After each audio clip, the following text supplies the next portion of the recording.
नमस्कार दोस्तों। Welcome back to the IC38। आज हम लोग IC38 का चैप्टर नंबर थर्ड डिस्कस करने वाले हैं दोस्तों। एंड आई होप पिछले दो वीडियोस आपको बहुत अच्छे लगे। आज डिस्कस करने वाले हैं तीसरा chapter, that is grievance redressal mechanism. तो दोस्तों, ग्रीवेंस रिड्रेसल मैकेनिज्म का मतलब ये है कि अगर कंज्यूमर या फिर कस्टमर, या हम जिसे कहते हैं इंश्योर्ड, सिंपल है, इंश्योरेंस में हम लोग कंज्यूमर या कस्टमर नहीं कहते, इंश्योर्ड कहते हैं। इंश्योर्ड मतलब लाइफ अश्योर्ड कह सकते हैं, या फिर जिसका रिस्क ट्रांसफर किया है। पहले तो दो टर्मिनोलॉजी होती है दोस्तों। एक होता है इंश्योरर, मतलब जो भी इंश्योरेंस कंपनी है हम उसे कहते हैं इंश्योरर। एंड जो कस्टमर है या फिर जो पॉलिसी परचेज कर रहा है उसे हम कहते हैं, जिसके ऊपर रिस्क है बेसिकली, उसे कहते हैं इंश्योर्ड। तो अगर इंश्योर्ड को कोई कंप्लेन रजिस्टर करनी है तो क्या क्या फोरम्स अवेलेबल है? तो दोस्तों, यहाँ पे मैं आपको बता दूँ, तीन काइंड ऑफ फोरम्स अवेलेबल है बेसिकली। IRDA ने एक स्पेशली ग्रीवेंस रजिस्टर के लिए या फिर ग्रीवेंस को एड्रेस करने के लिए एक फोरम जो बताया है आप सभी, हम सभी के लिए, उसका नाम है इंटीग्रेटेड ग्रीवेंस मैनेजमेंट सिस्टम, जिसको शॉर्ट फॉर्म में कहते हैं IGMS। कंज्यूमर अपनी हर कंप्लेन इस IGMS के जो भी है IGMS में अपलोड कर सकते हैं या फिर IGMS में दर्ज कर सकते हैं।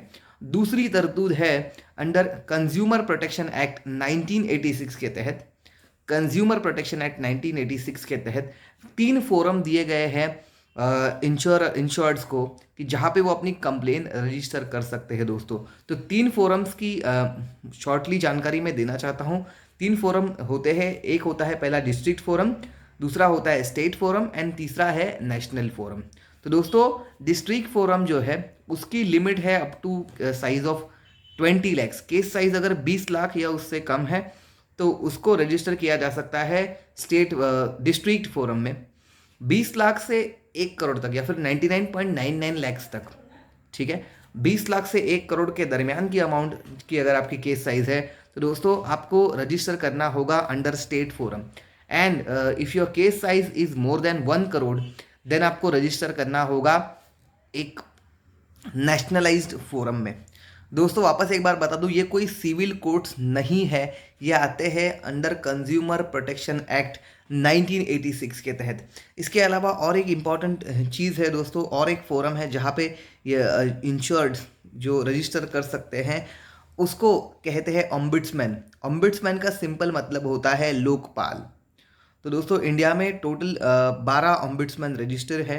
12 ombudsman are there region wise, जिनको आप कंप्लेन कर सकते हैं दोस्तों। कंप्लेन कैसे करनी होगी दोस्तों? तो आप अपने रीजन के हिसाब से ऑम्बुड्समैन को कंप्लेन कर सकते हैं, और इस ऑम्बुड्समैन की केस साइज की लिमिट है up to 20 lakhs. Up to 20 lakh तक अगर आपकी केस साइज है तो आप ऑम्बुड्समैन को कंप्लेन रजिस्टर कर सकते हैं। एंड अगर ऑम्बुड्समैन,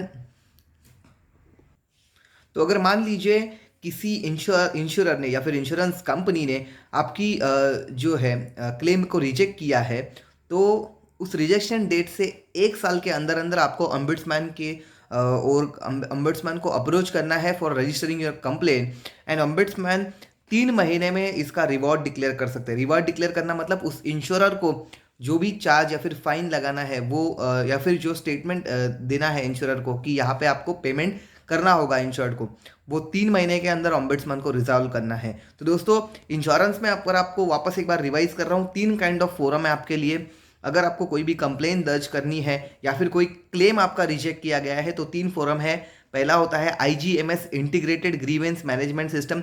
सेकंड जो है दोस्तों under consumer protection act, 3 forum है आपके लिए, डिस्ट्रिक्ट, स्टेट एंड नेशनल, जिसकी लिमिट है 20 लाख, 20 लाख से 1 करोड़ एंड 1 करोड़ से अबव रिस्पेक्टिवली। एंड थर्ड आपके लिए ऑप्शन अवेलेबल है जो कि है एक लोकपाल या फिर ऑम्बुड्समैन।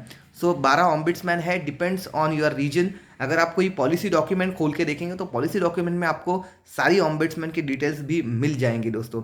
धन्यवाद, आज के लिए इतना ही। Thank you, happy learning.